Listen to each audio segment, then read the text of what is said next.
pendengar sekalian, kembali lagi dengan kami di podcast Kenegaraan. Hari ini kita akan membahas hal yang sering kali jadi pertimbangan di masyarakat ramai, yaitu apakah Indonesia sebagai negara kesatuan masih efektif di tengah masalah korupsi dan ketidakmerataan pembangunan. Seperti yang kita semua tahu, Indonesia adalah negara yang beragam. Namun, dengan keberagaman itu, lahirlah persatuan di tengah-tengah masyarakat. Dengan banyaknya hal yang harus disatukan, maka kadangkala muncullah titik di mana adanya perpecahan. Sebelumnya, izin memperkenalkan diri. Saya, Lukas, selaku host dalam sesi podcast kali ini. Dengan dua narasumber yaitu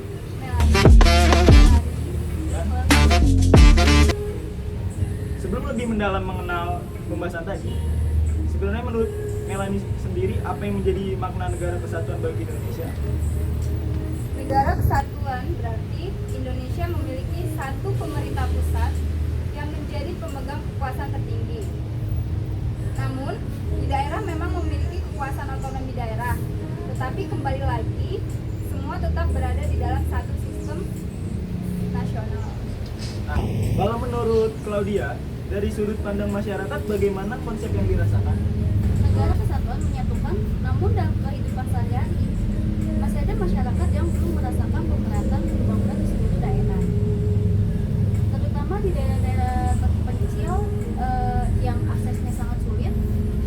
Oke, sekarang kita akan membahas segmen yang pertama, yaitu korupsi.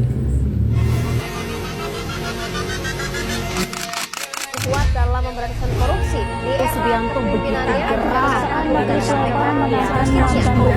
Pendengar sekalian, kita akan memasuki isu yang menjadi topik hangat di kalangan masyarakat ramai, yaitu korupsi.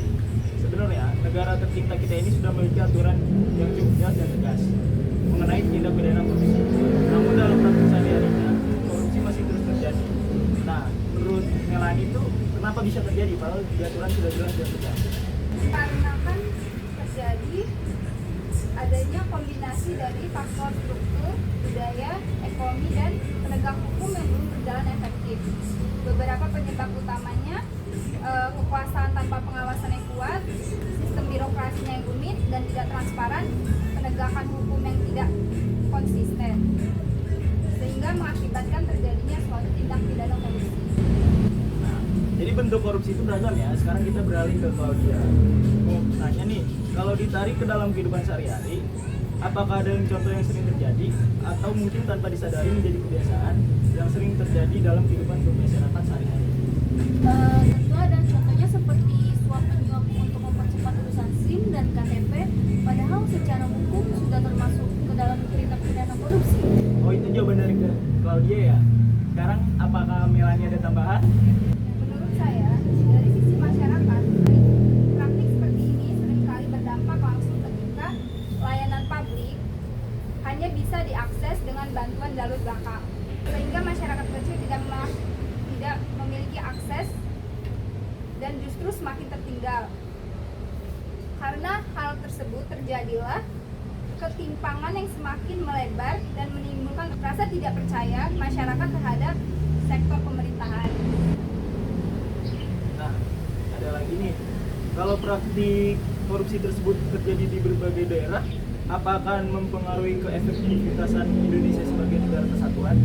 Benar, karena dalam praktiknya sebagai negara kesatuan, kebijakan dan anggaran dikelola melalui satu sistem nasional.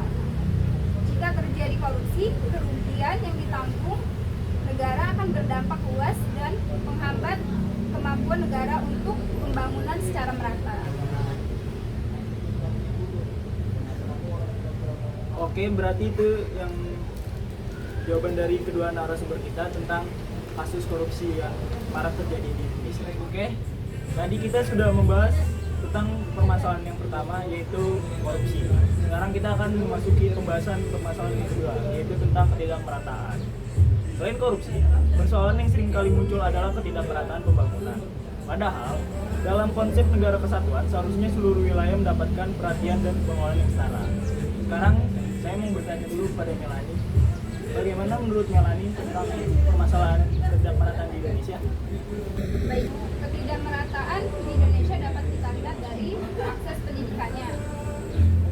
Akses pendidikan, kesehatan, infrastruktur di tiap daerah menyebabkan banyak daerah terpelosok